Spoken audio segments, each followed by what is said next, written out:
Okay, మనం May first week సంబంధించినటువంటి current events అనేది మాట్లాడడం అనేది జరుగుతుంది. దీనికి సంబంధించి ప్రధానంగా చూసుకున్నట్లయితే ఆల్రెడీగా ఫస్ట్ సెషన్లో మనం ఇంటర్నేషనల్ ఇష్యూస్ గురించి అనేది మాట్లాడాం. ఈ సెషన్లో ప్రధానంగా మనం ఏంటంటే నేషనల్ ఇష్యూస్, అదేవిధంగా చూసుకున్నట్లయితే నేషనల్ ఇష్యూస్తో పాటు కొన్ని స్టేట్ ఇష్యూస్ అనేవి అంటే జాతీయ అంశాలు, కొన్ని రాష్ట్రీయ అంశాలు అనేది మనం మాట్లాడతాం. అందులో కొన్ని ప్రధానమైనటువంటి విషయం ఏంటంటే మనకి ఐఐటి మద్రాస్ అనేది న్యూస్లోకి రావడం అనేది జరిగింది. ప్రధానంగా ఐఐటి మద్రాస్ అనేది ఎందుకు న్యూస్లోకి వచ్చిందంటే ఒక ప్రధానమైనటువంటి ఒక ఆవిష్కరణ చేసే దిశగా అనేది రావడం జరిగింది. ఏంటి ఆ ఆవిష్కరణ ఏంటనేది చూస్తాం. సెకండ్ వన్ చూసుకున్నట్లయితే మీకు తెలిసింది ఆల్రెడీగా మనం లాస్ట్ వీక్ ఏప్రిల్లో చూసుకున్నట్లయితే చర్చించాం. గ్లోబల్ సెమీ కండక్టర్ ఒక సమావేశం జరిగింది బెంగళూరు అని చెప్పుకున్నాం కదా. ఆ సమావేశం మరలా న్యూస్లోకి అనేది రావడం జరిగింది. సెకండ్ ఇది. నెక్స్ట్ వన్ హైకోర్టు యొక్క సీజేల సదస్సు, అంటే భారతదేశంలో ఉండేటువంటి హైకోర్ట్స్ ఏవైతే ఉన్నాయో హైకోర్టుకి సంబంధించినటువంటి చీఫ్ జస్టిస్ ఎవరైతే ఉంటారో ఆ చీఫ్ జస్టిస్తో మన యొక్క సుప్రీంకోర్టు చీఫ్ జస్టిస్ అయినటువంటి ఈ యొక్క ఎన్వి రమణ్ అనేది సదస్సు అనేది నిర్వహించడం జరిగింది. ఆ సదస్సు ఏంటి, అందులో ఉండే ప్రధానమైన అంశాలు ఏంటి చూస్తాం. నెక్స్ట్ ఇప్పటి వరకు జిఎస్టీ అనేది వచ్చిన నుండి ఇప్పటి వరకు జిఎస్టీ వసూలులో మొట్టమొదటిసారి ఒక ప్రభంజనం అనేది సృష్టించింది. కాబట్టి జిఎస్టీ అనేది న్యూస్లోకి వచ్చింది, దాని గురించి చూస్తాం. మహారాష్ట్ర కర్ణాటక మధ్య బెలగావి అనేటువంటి ఒక ప్రాంతం అనేది వివాదాస్పదంగా అనేది ఉంది. ఆ ప్రాంతం ఏంటని చూస్తాం. నెక్స్ట్ రీసెంట్గా ఆర్బీఐ ద్రవ్యోల్బణ చర్యలు ఆల్రెడీ మీరు చూసుకున్నట్లయితే వెస్టర్డే దీని గురించి ప్రత్యేకంగా ఒక వీడియో చేశాను నేను. కాబట్టి దీని గురించి ఇక్కడ అంత డీటెయిల్గా మరి నేను చెప్పను, ఎందుకంటే ఆల్రెడీ 25 minutes వీడియో అనేది దీని గురించి సెపరేట్గా చేశాను నేను. కాబట్టి ద్రవ్యోల్బణ చర్యలు ఆర్బీఐ ఏం చేస్తుందని క్యాజువల్గా చెప్తాను. నెక్స్ట్ వన్ ఏంటంటే ఇస్రో 2024 మిషన్ అనేది మనకి ఏంటి అనేది మనం మాట్లాడతాం. ఇవి ప్రత్యేకంగా ఈ యొక్క వీక్లో ఇంపార్టెంట్ జాతీయ అంశాలుగా నిలవడం జరిగింది. ఇందులో ప్రధానంగా చూడండి, ఫస్ట్ న్యూస్లో ఉండేటువంటిది ఏంటంటే ఐఐటి మద్రాస్ అనేది మనకి న్యూస్లో ఉంది. జాగ్రత్త వినే ప్రయత్నం చేయండి.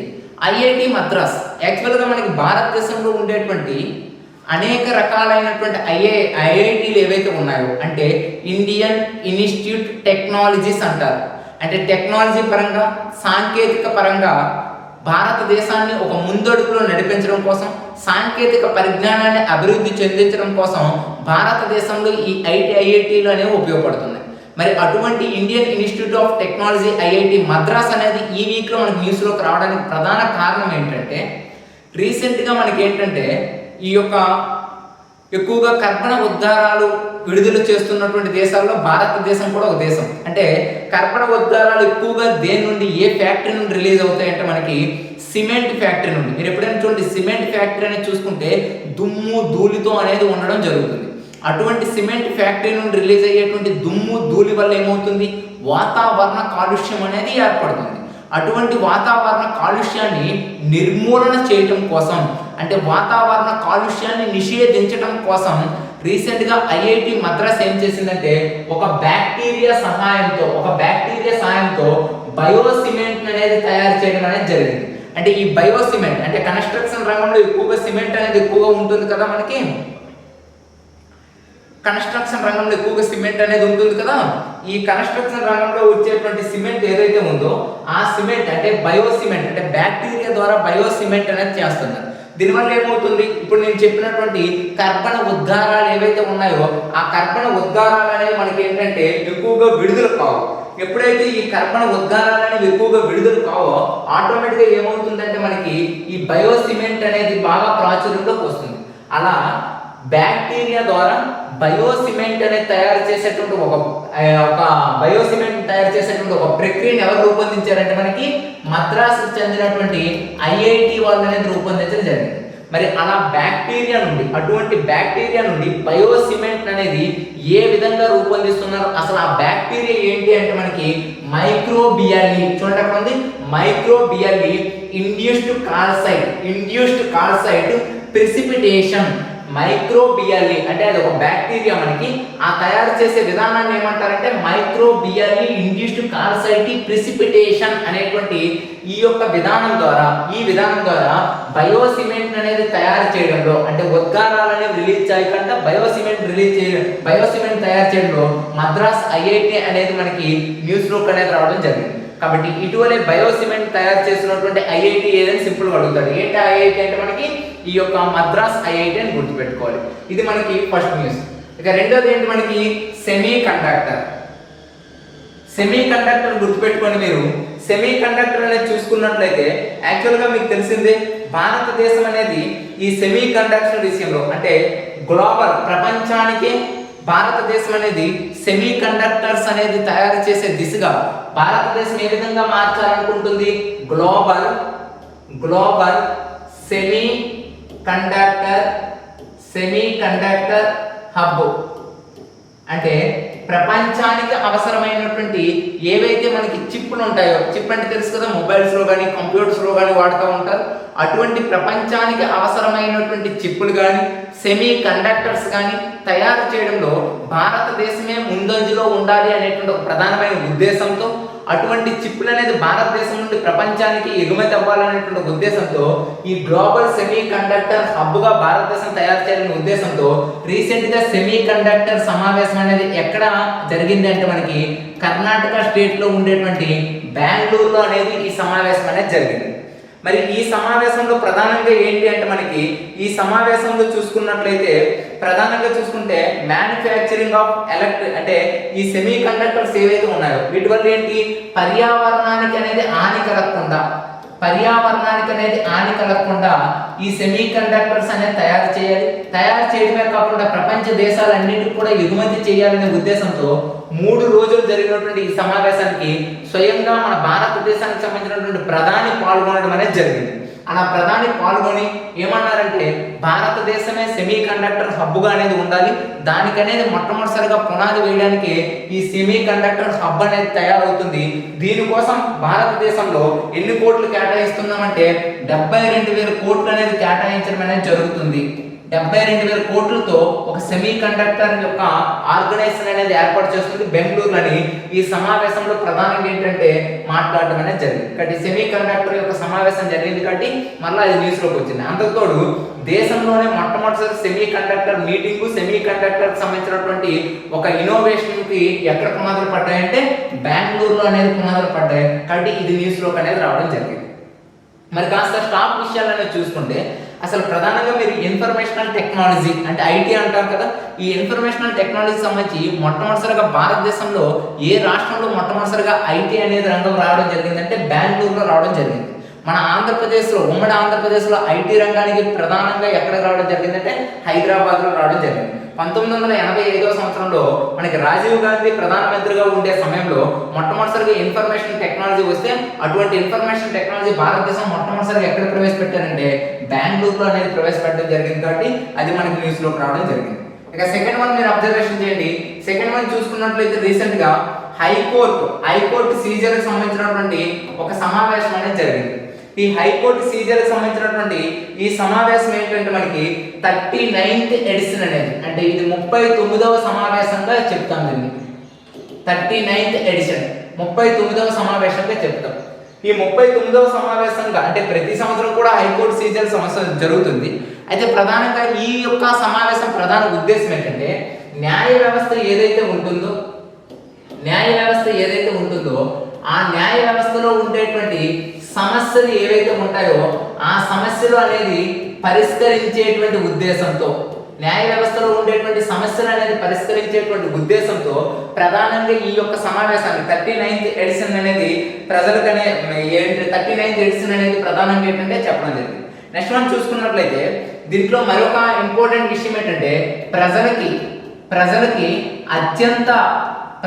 అత్యంత వేగవంతమైనటువంటి న్యాయాన్ని కూడా మనం చేకూర్చాలి అనేటువంటిది కూడా ఈ మీటింగ్లో ప్రధానంగా ప్రస్తావించడం అనేది జరిగింది. కానీ ఈ మీటింగ్లో ఉండేటువంటి ప్రధాన ఉద్దేశం ఏంటంటే న్యాయ వ్యవస్థలో ఉండేటువంటి సమస్యలు అనేది పరిష్కరించే దిశగా ప్రతి న్యాయస్థానం కూడా ఉండాలి అని. రెండోది ఏంటి ప్రజల యొక్క అత్యంత వేగంగా, ఎందుకంటే మన భారతదేశంలో న్యాయం జరిగేటప్పటికి కొన్ని సంవత్సరాల కాల వ్యవధి పడుతుందండి. ఎగ్జాంపుల్ మనం చూసే ఉంటాం నిర్భయ కేసు 2012లో అనేది నిర్భయ జరిగితే 2018లో వాళ్ళకి ఊరేశారు అంటే 6-7 సంవత్సరాలు. అదేవిధంగా 1993లో ముంబైలో ఉగ్రవాద దాడులు జరిగితే వాడికి 2011లో ఉరి శిక్ష అనేది పడింది. అంటే ఏదైనా ఒక శిక్షను విధించే సమయంలో మరీ లేట్ అవుతుంది, అంటే ప్రజలకు న్యాయాన్ని చేకూర్చడంలో లేట్ అవుతుంది. కాబట్టి ప్రజలకు అత్యంత వేగవంతంగా న్యాయాన్ని అందించాలనే ఉద్దేశంతో కూడా ఈ మీటింగ్ జరిగింది. అయితే ఈ మీటింగ్ ప్రధానంగా ఎవరు మనకు అధ్యక్షత వహించారంటే ఈ యొక్క సుప్రీంకోర్టు సీజర్, ప్రెజెంట్ సుప్రీంకోర్టు సీజర్ మనకి ఎవరు ఉన్నారు, ఎన్వి రమణ గారు ఉన్నారు కదా. ఆ ఎన్వి రమణ గారు అధ్యక్షత వహించడం జరిగింది.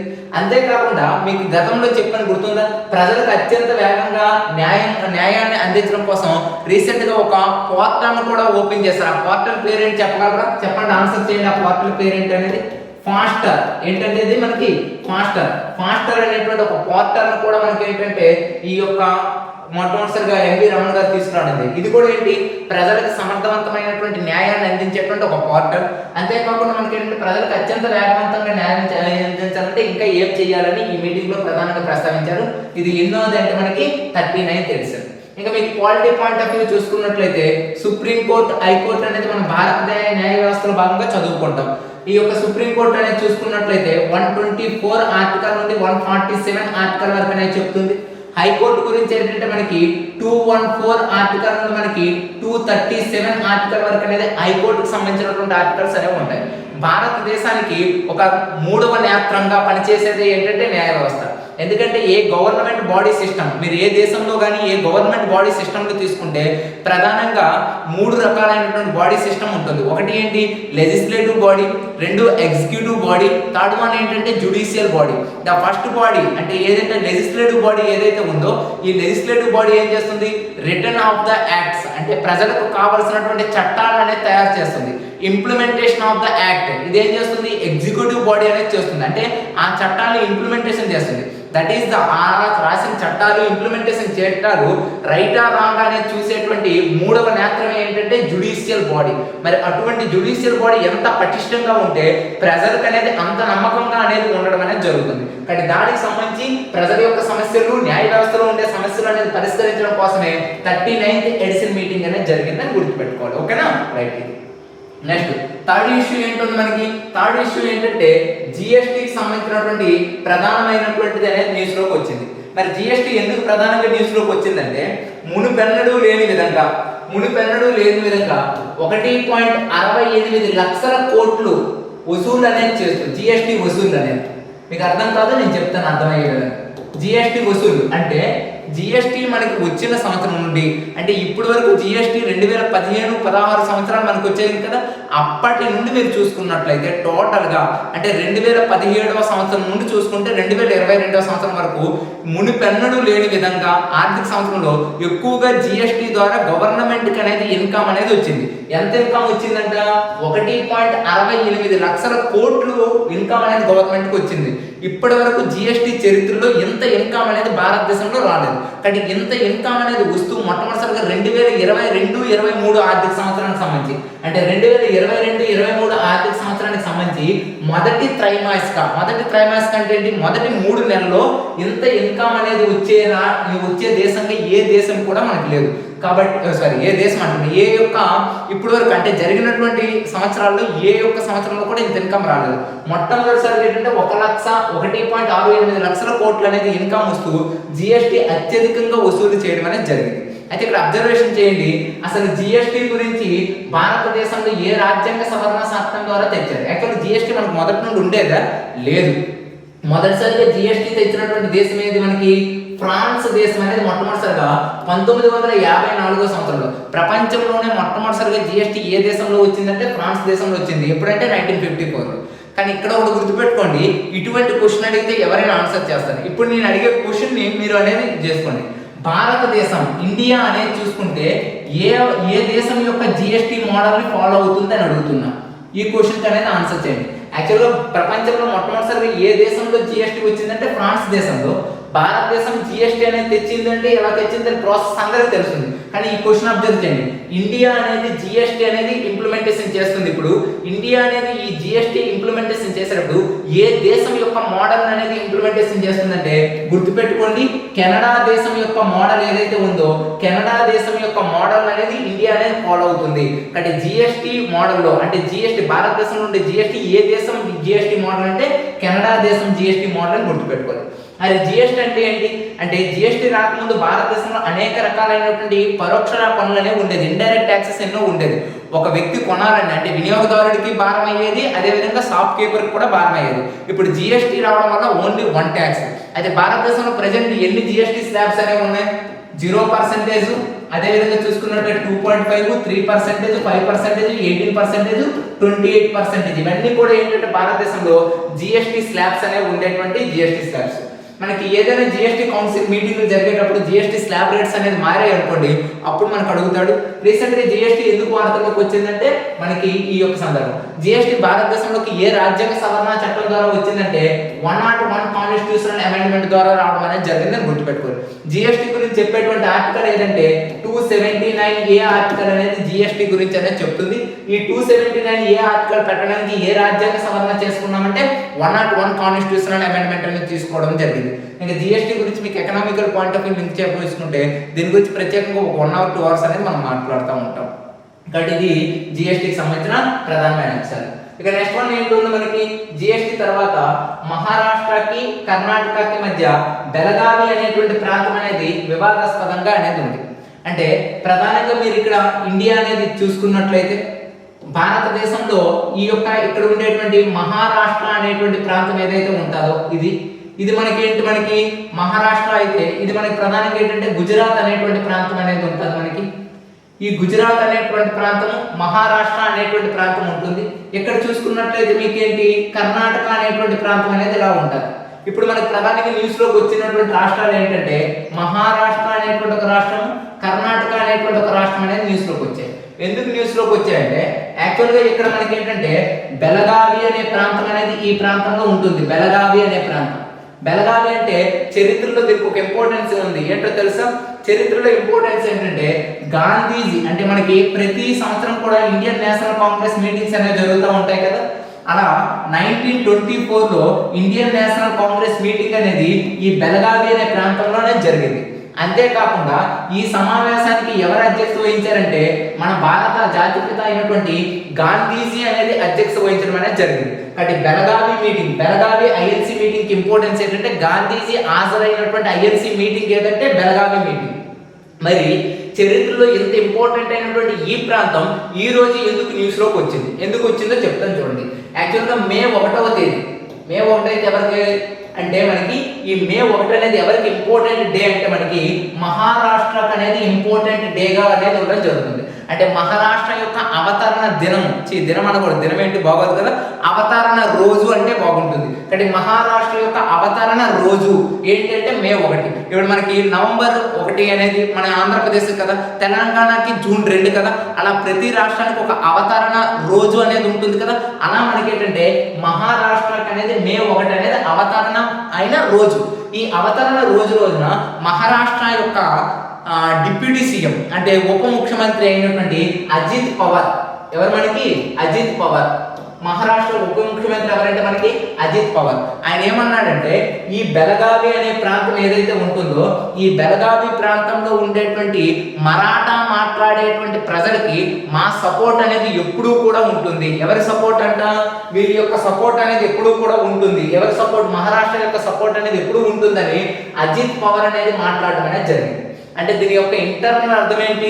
ఈ బెలగావి అనే ప్రాంతం అనేది ఎప్పటికైనా మా మహారాష్ట్రకే అవుతుంది, మా మహారాష్ట్రలోనే కలిసిపోవాలి అని ఒక ఇండైరెక్ట్ స్పీచ్ ఎవరు ఇచ్చారంటే అజిత్ పవార్ ఇచ్చారు. ఇది ప్రెజెంట్ ఏ రాష్ట్రంలో ఉంది? కర్ణాటక రాష్ట్రంలో ఉంది. కాబట్టి కర్ణాటక రాష్ట్ర సీఎం ఎవరు మనకి? బసవరాజ బొమ్మాయి. ఈ కర్ణాటక సీఎం ఎవరంటే మనకి బసవరాజ బొమ్మాయి. ఆయన తిరిగి రీకౌంటర్ ఇచ్చారు. మీరు ఇటువంటి వివాదాస్పదమైనటువంటి విషయాల్లో వివాదాస్పదమైనటువంటి వ్యాఖ్యలు చేయడం అనేది మీకు కరెక్ట్ కాదని మహారాష్ట్ర ఉప ముఖ్యమంత్రి అయినటువంటి అజిత్ పవార్ అనేది రీకౌంటర్ అనేది ఎవరు ఇచ్చారంటే బసవరాజ బొమ్మాయి అనేది ఇవ్వడం జరిగింది. యాక్చువల్గా మనకి చరిత్రలో చూసుకున్నట్లయితే 1953వ సంవత్సరంలో మనకి ఒక కమిటీ అనేది వస్తుంది. ఏంటా కమిటీ? ఎస్ఆర్సి కమిటీ అనేది వస్తుంది. అంటే ఏంటి? State reorganisation committee. అంటే ఈ స్టేట్ రీఆర్గనైజేషన్ కమిటీ రిపోర్ట్ ఎప్పుడు ఇచ్చిందంటే 1955లో ఇచ్చింది. ఈ రిపోర్ట్ ప్రకారంగా భారతదేశంలో రాష్ట్రాలు అనేవి విభజించబడ్డాయి. అంటే గుజరాత్ రాష్ట్రం అంటే బార్డర్ ఎక్కడ వరకు, మహారాష్ట్ర అంటే బార్డర్ ఎక్కడ వరకు, ఆంధ్రప్రదేశ్ అంటే ఇక్కడ వరకు, అలా ఏ యొక్క కమిటీ రికమెండేషన్ ప్రకారంగా రాష్ట్రాలు ఏర్పడ్డాయంటే ఎస్ఆర్సి అంటే స్టేట్ రీఆర్గనైజేషన్ కమిటీ అంటారు. ఆ కమిటీ 1955లో వచ్చి రాష్ట్రాలను అనేది విడదీసింది. అలా రాష్ట్రాలను విడదీసేటప్పుడు బార్డర్లను కూడా ఆ యొక్క కమిటీయే చెప్పింది. ఇప్పుడు ఈ బెళగావి ప్రాంతం కర్ణాటకలో ఉంది. కర్ణాటకలో ఉన్నప్పుడు కూడా అక్కడ కొంతమంది ఏం చేస్తారు, మరాఠా మాట్లాడటం అనేది జరుగుతుంది. కానీ మరాఠా మాట్లాడే ప్రజలందరూ ఉండేటువంటి బెళగావి ప్రాంతం మాదంటే ఎట్లా అవుతుంది ఒకసారి ఆలోచించండి. ఆంధ్రప్రదేశ్లో ఉండే నేను హిందీ మాట్లాడుతున్నాను, హిందీ మాట్లాడడంలో అక్కడ తప్పులేదు. కానీ హిందీ మాట్లాడే ప్రాంతం మొత్తం కూడా ఉత్తర భారతదేశం అంటే ఆటోమేటిక్ దక్షిణ భారతదేశం ఉత్తర భారతదేశం గొడవలు అవుతాయి. అంటే మాట్లాడే స్వేచ్ఛ, భాష నేర్చుకునే స్వేచ్ఛ ప్రజలకు ఉంది. అక్కడ మాట్లాడే ప్రజల వల్ల ఆ ప్రాంతం మందైపోదు. కాబట్టి అజిత్ పవార్ చేసినటువంటి వ్యాఖ్యలు అనేవి వివాదాస్పదంగా ఉన్నాయని బసవరాజు బొమ్మాయి అనేది రీసెంట్ గా కర్ణాటక సీఎం బసవరాజు బొమ్మాయి అనేది మనకి ఏంటంటే రీకౌంటర్ అవ్వడం జరిగింది. అలా మహారాష్ట్ర కర్ణాటకలో ఏ ప్రాంతం వివాదాస్పదంగా ఉన్నదంటే బెళగావి అనే ప్రాంతం. కర్ణాటక ఆల్రెడీ లాస్ట్ టైం మన న్యూస్లోకి వచ్చింది, గుర్తుందా మీకు? కర్ణాటక న్యూస్లోకి ఒక ప్రోగ్రామ్తో వచ్చింది, వినయ సామ్రాస్య యోజన. అప్పుడే మర్చిపోయారా? వినయ సామ్రాస్య యోజన అనే ప్రోగ్రామ్ ద్వారా అంటే ఏంటి, దళితులకు సంబంధించి గ్రామాల్లో అవగాహన అనేది ఇచ్చేటువంటి ఉద్దేశంతో ఉండే ఒక ప్రోగ్రామ్ ఏదంటే వినయ సామ్రాస్య యోజనతో కర్ణాటక అనేది మనకు న్యూస్లోకి ఆల్రెడీ వచ్చింది. కాబట్టి ఇలా మళ్ళీ కర్ణాటక అనేది సెకండ్ టైం కూడా వచ్చిందని గుర్తుపెట్టుకోండి. ఇది మనకి ఏంటంటే ప్రధానంగా ఏంటంటే ఈ యొక్క మహారాష్ట్ర కర్ణాటక యొక్క బెళగావి అనే ప్రాంతం. నెక్స్ట్ వన్ ఏంటంటే ద్రవ్యోల్బణ చర్యలు. ద్రవ్యోల్బణానికి సంబంధించినటువంటి చర్యల విషయంలో ద్రవ్యోల్బణానికి సంబంధించినటువంటి చర్యల విషయంలో ఆర్బీఐ అనేది రీసెంట్ గా కీలక నిర్ణయం అనేది తీసుకుంటూ న్యూస్లోకి అనేది వచ్చింది. అంటే రిజర్వ్ బ్యాంక్ ఆఫ్ ఇండియా అనేది న్యూస్లోకి అనేది వచ్చింది. ఎందుకు ప్రధానంగా ఇది న్యూస్లోకి వచ్చింది, ఏంటి దీని కథ అనేది చూసుకుంటే యాక్చువల్గా మనకి first of all reserve bank of India అనేది చూడండి, ఆర్బీఐ అంటున్నాం. ఆర్బీఐ అనేది మనకి ఎప్పుడు ఏర్పడింది, 1935లో అనేది మనకి ఆర్బీఐ అనేటువంటి బ్యాంక్ అనేది ఏర్పడింది. అంటే రిజర్వ్ బ్యాంక్ ఆఫ్ ఇండియా అంటే ఇండియాలో ఉండే అన్ని బ్యాంకులు కూడా ఒక పెద్ద మాదిరి ఎపెక్స్ కౌన్సిల్ అంటారు, లేదా ఎపెక్స్ బ్యాంక్ అంటారు, లేదా సెంట్రల్ బ్యాంక్ అంటారు. అలా 1935లో ఏర్పడింది.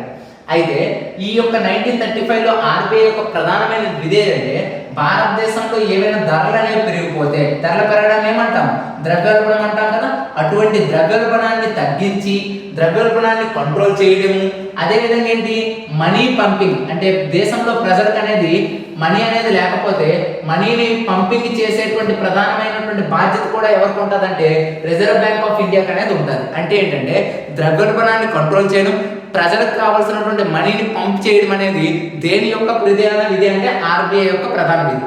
అయితే రీసెంట్గా చూడండి, రీసెంట్గా ధరలు అనేవి పెరిగిపోతున్నాయి. అటువంటి ధరలను అనేది కంట్రోల్ చేయడం కోసం రిజర్వ్ బ్యాంక్ ఆఫ్ ఇండియా అనేది ఒక పాలసీని ప్రకటిస్తుంది. ఆ పాలసీని ఏమంటామంటే మనం మానిటరీ పాలసీ అని పిలవడం అనేది జరుగుతుంది. ఏమంటాం మనం, మానిటరీ పాలసీ అని పిలవడం జరుగుతుంది. అటువంటి పాలసీని మనం ఏమంటామంటే మానిటరీ పాలసీ అంటారు. ఈ మానిటరీ పాలసీ అంటే ఏంటంటే సిఆర్ఆర్ అని, అదేవిధంగా చూసుకుంటే ఎస్ఎల్ఆర్ అని, బ్యాంక్ రేట్ అని, అదేవిధంగా చూసుకున్నట్లయితే మార్జినల్ స్టాండింగ్ ఫెసిలిటీ అని, ఆర్ఆర్ కానీ, అదేవిధంగా చూసుకుంటే RRR కానీ, ఇలా కొన్ని రేట్స్ అనేది ప్రకటిస్తారు. ఈ రేట్ని ఎవరు ప్రకటిస్తారు, ఆర్బీఐ. అలా రేట్లు అనేది ప్రకటించేటువంటి పాలసీని ఏమంటారంటే మానిటరీ పాలసీ అంటారు. అయితే రీసెంట్గా మనకి సిఆర్ఆర్ అనేది 4% ఉంటే దాన్ని 4.5% అనేది చేసింది. అదేవిధంగా ఆర్ఆర్ అనేది చూసుకుంటే 4% ఉంటే దాన్ని 4.4% అనే 4.40% అనేది చేసుకుంటూ న్యూస్లోకి అనేది రావడం అనేది జరిగింది. ఎవరంటే మనకి ఆర్బీఐ. దీని గురించి స్పెషల్గా ఆల్రెడీ వీడియో చేశాం కాబట్టి ఏం పెరిగాయి ఏంటని చెప్పాను. క్లియర్ డేటా అంటే సిఆర్ఆర్ అంటే ఏంటి, ఎస్ఎల్ఆర్ అంటే, బిఆర్ అంటే, ఎంఎస్ఎఫ్ అంటే clear data already 25 minutes video ఒక 1 డే క్రితం అనేది ఆల్రెడీ మనం చేసి వీడియో రూపంలో చేసాం కాబట్టి దీని గురించి స్పెషల్ వీడియో అనేది చేసాం కాబట్టి ఒకసారి చూసేసుకోండి అక్కడ. ఓకేనా, రైట్. నెక్స్ట్ వన్ చూసుకున్నట్లయితే మనకి ఈ యొక్క కరెంట్ ఈవెంట్ లో ఇస్రో 2024 మిషన్ అనేది మనకి న్యూస్లోకి వచ్చింది. ఇస్రో 2024 మిషన్ ఏంటంటే రీసెంట్ గా ఇస్రో యొక్క చైర్మన్ మనకి ఎవరు, మనకి సోమనాథ్ అనేటువంటి వ్యక్తి ఉన్నారా లేదా? రీసెంట్ గా సోమనాథ్ అనేటువంటి వ్యక్తి ఇస్రో చైర్మన్. శివన్ మారిపోయాడు, శివన్ అనేటువంటి కళ్ళలో మీరు ఉండొద్దు. ఓకేనా, కానీ శివన్ తర్వాత ఎవరు వచ్చారంటే మనకి సోమనాథ్ అనేటువంటి వ్యక్తి అనేది రావడం జరిగింది. ఈ సోమనాథన్ అనేటువంటి వ్యక్తి ప్రధానంగా 2024లో భారతదేశం అనేది శుక్రుడి మీదకి శుక్రుడు అనేటువంటి గ్రహం, టోటల్గా మన గ్రహాలు ఉంటాయి కదా, శుక్రుడి మీదకి అనేది ఒక మిషన్ అనేది తయారు చేస్తాము. అది 2024లో అనేది మేము ఏం చేస్తాం, ప్రయోగిస్తామని రీసెంట్గా శుక్రుడి మీదకి అనేది ఈ యొక్క స్వామినాథన్ అంటే శుక్రుడి మీదకి ఒక మిషన్ అనేది పరీక్షించి అక్కడ ఉండేటువంటి వాతావరణ పరిస్థితి. ఎందుకంటే ఈ మిషన్ రిలీజ్ చేయడానికి ప్రధాన కారణం ఏంటంటే, యాక్చువల్గా మనకి కొంతమంది శాస్త్రవేత్తలు ఏం చెప్తున్నారంటే, ఒకప్పుడు శుక్రుడి పైన మానవుడు అనేది నివసించడానికి యోగ్యపరమైనటువంటి అనుకూలమైన వాతావరణం అనేది ఉండేది. కానీ ఈ రోజు ఆ వాతావరణం ఉందా? లేదు. ఎందుకు లేదు అంటే, ఈ యొక్క శుక్రుడి పైన ఎందుకు అటువంటి వాతావరణం లేదు? అంతతోడు మనకు ఉండేటువంటి అన్ని గ్రహాల్లో కల్లా అత్యంత వేడి గ్రహం అని, అత్యంత ఎక్కువగా ఉష్ణంగా ఉండే గ్రహం అని ఏ గ్రహాన్ని అంటారంటే శుక్ర గ్రహాన్ని అంటారు. అసలు శుక్రుడి మీదకి అంత వేడిగా ఉండడానికి గల కారణాలు ఏంటి? అదేవిధంగా అక్కడ ఉండేటువంటి వాతావరణ మార్పులు ఏంటి? అక్కడ ఎందుకు మనుషులు నివాస యోగ్యంగా ఉండలేకపోతున్నారు? వీటన్నిటి మీద కూడా మనం ఏం చేస్తున్నామంటే, ఒక మిషన్ అనేది పంపిస్తే అక్కడ ఆటోమేటిక్ ఏంటంటే ఆ మిషన్ ద్వారా అనేది కొంత ఇన్ఫర్మేషన్ తీసుకుందామని అటువంటి మిషన్ అనేది 2023 లాస్ట్లో అనేది తయారు చేస్తూ 24 కల్లా ఆ మిషన్ అనేది కంప్లీట్ చేస్తామని ఇటీవల కాలంలో స్వామినాథన్ అనేటువంటి వ్యక్తి అనేది అంటే ఇస్రో చైర్మన్ అనేది ప్రకటించడం జరిగింది. కాబట్టి ఇస్రో అనేది ఆ విధంగా న్యూస్లోకి అనేది వచ్చిందని గుర్తుపెట్టుకోండి. ఇవి మనకి ఈ వీక్ నేషనల్ ఇష్యూస్లో ఉండేటువంటి కొన్ని ఇంపార్టెంట్ అయినటువంటి ప్రధానమైన అంశాలు. ఒకసారి చూడండి, మనకి ఒకటి ఏంటో చెప్పుకున్నాం. ఇక్కడ ఐఐటి మద్రాస్ అనేది న్యూస్లోకి వచ్చింది. ఐఐటి మద్రాస్ ప్రధానంగా న్యూస్లోకి రావడానికి కారణం ఏంటంటే, బయో సిమెంట్ అనేటువంటి ఒక ప్రధానమైనటువంటి కర్బన ఉద్గారాలకు కారణం కానటువంటి బయో సిమెంట్ని తయారు చేస్తుంది. దాని యొక్క ప్రక్రియను ఏమంటారు? మైక్రోబియల్లీ ఇండ్యూస్డ్ కాల్సైట్ ప్రెసిపిటేషన్ అనేటువంటి ఒక ప్రక్రియ ద్వారా బయో సిమెంట్ని తయారు చేస్తూ ఐఐటి మద్రాస్ అనేది వార్తలోకి వచ్చింది. సెమీ కండక్టర్ గురించి ఆల్రెడీ లాస్ట్ క్లాస్లో చెప్పుకున్నాం. ఇది బెంగళూరులో జరిగిందని, గ్లోబల్కి అంటే ప్రపంచానికి కావాల్సినటువంటి చిప్పులు కానీ, అదేవిధంగా ప్రపంచానికి కావాల్సినటువంటి సెమీ కండక్టర్స్ కానీ భారతదేశమే తయారు చేయాలని దీనికోసం ఒక 3 రోజుల సమావేశాన్ని ఎక్కడ ఏర్పాటు చేశారంటే బెంగళూరులో. కానీ దీనికి 72,000 కోట్లు అనేది భారత ప్రభుత్వం అనేది వెచ్చిస్తుందని రీసెంట్గా సెమీ కండక్టర్ గురించి అనేది మాట్లాడుతున్నాం. అదేవిధంగా హైకోర్టు సీజన్తో 39వ సదస్సు అనేది. ఈ సదస్సు ప్రధాన ఉద్దేశం ఏంటంటే, న్యాయపరమైనటువంటి సమస్యలు అనేది ఉండాలి, ప్రజలకు ఇంకా వేగవంతమైనటువంటి న్యాయాన్ని అందించాలనేది ఈ యొక్క సదస్సు ప్రధాన ఉద్దేశం. రీసెంట్గా 1.68 లక్షల కోట్లు జీఎస్టీ వసూలు చేస్తూ కేంద్ర ప్రభుత్వం ఇప్పటి వరకు ఎంత జీఎస్టీ వసూలు కావలేదు కాబట్టి జీఎస్టీ అనేది న్యూస్లోకి అనేది వచ్చింది. అదేవిధంగా బెల్గావి అనే ప్రాంతం మీద మహారాష్ట్ర వివాదాస్పద వ్యాఖ్యలు అనేది చేసినందుకు కర్ణాటక దాన్ని ఖండిస్తూ మహారాష్ట్ర, కర్ణాటక, బెల్గావి అనే ప్రాంతం వార్తల్లోకి వచ్చింది. నెక్స్ట్ ద్రవ్యోల్బణ చర్యలు అనేది దీని మీద స్పెషల్ వీడియో అనేది చూసుకోండి. ఇస్రో 2024కి సంబంధించినటువంటి ఒక మిషన్ అనేది చేసింది. ఆ మిషన్ ఏంటంటే శుక్ర గ్రహం మీదకి ఉండేటువంటి వాతావరణ పరిస్థితులు ఎందుకు ఆ విధంగా మారాయని తెలుసుకోవడానికి ఇస్రో 2024లో శుక్రుడికి సంబంధించినటువంటి ఒక మిషన్ తయారు చేస్తూ న్యూస్లోకి వచ్చింది. ఇవి మనకి ఏంటంటే జాతీయ అంశాలుగా అనేది మనకి ఈ వీక్ న్యూస్లో ఉండేటువంటి అత్యంత ఇంపార్టెంట్ అయినటువంటి విషయాలు.